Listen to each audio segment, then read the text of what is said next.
আসসালামু আলাইকুম। দেশে বিদেশে যেখান থেকে আমার চ্যানেলের ভিডিওটি দেখছেন সবার প্রতি টেলস অফ কুক হাউসের পক্ষ থেকে রইল শুভেচ্ছা। কম বেশি সবার বাসায় আমাদের গরুর মাংস রান্না হয়। এই রান্নাটা মূলত প্রবাসী ভাই বোন, ব্যাচেলর, মধ্যবিত্ত কিংবা যারা নতুন রাঁধুনি তাদের জন্য। কারণ খুব অল্প উপকরণেই আমি রান্নাটা করে দেখাবো। প্রথমেই আমাকে মাংসগুলোকে খুব ভালো করে ধুয়ে নিতে হবে, যাতে কোনো রক্তের পানি না থাকে। এবার মাংসগুলোর আমি পানি ঝরিয়ে নিচ্ছি।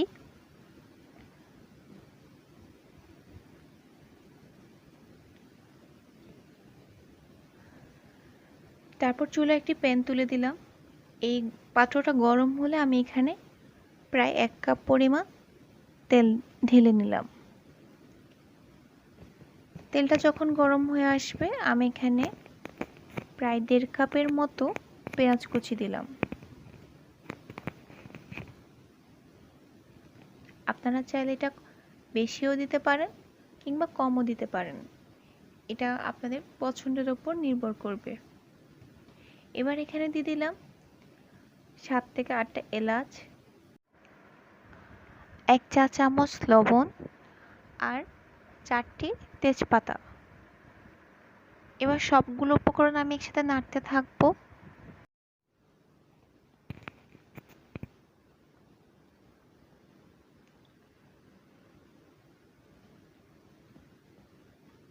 পেঁয়াজটা বাদামি রঙের হয়ে আসলেই আমি এখানে দিয়ে দিচ্ছি 4 টেবিল চামচ আদা রসুন বাটা।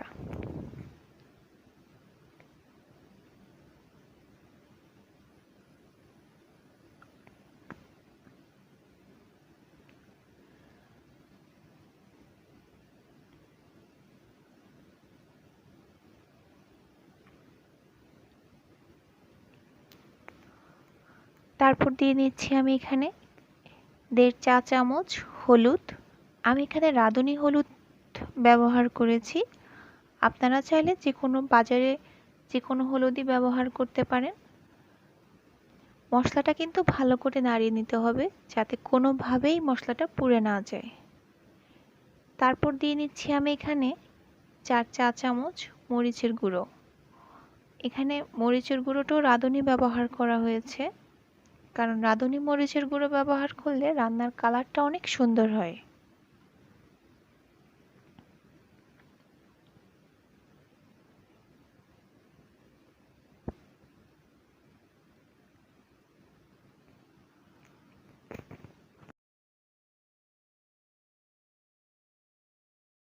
মশলাটা যাতে পুড়ে না যায় এজন্য আমি এখানে পানি দিয়ে নিয়েছি।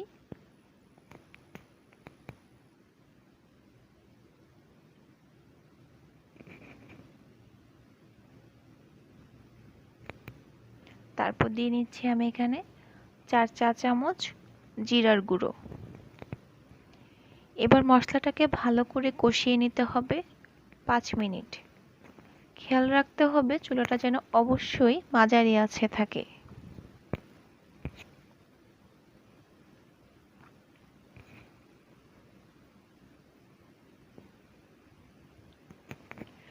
আমার কষানো প্রায় শেষ। এবার আমি এখানে গরুর মাংসটুকু ঢেলে দিলাম।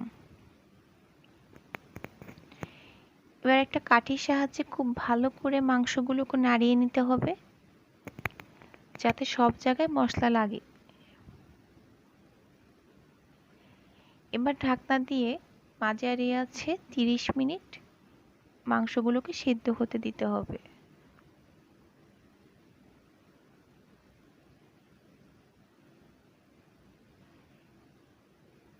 তিরিশ মিনিট পর আমি এখানে গরম মশলার গুঁড়ো ছিটিয়ে দিচ্ছি। তারপর চুলায় আবার রেখে দিলাম 5 মিনিট। এবার দেখুন আমার গরুর মাংসের ফাইনাল লুক। আমি এখানে পেঁয়াজের বেরেস্তা দিয়ে পরিবেশন করছি।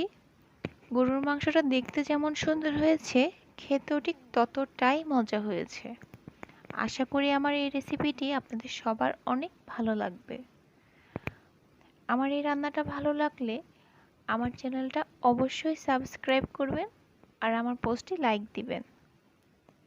দেখা হবে নতুন কোনো রেসিপিতে। আল্লাহ হাফেজ।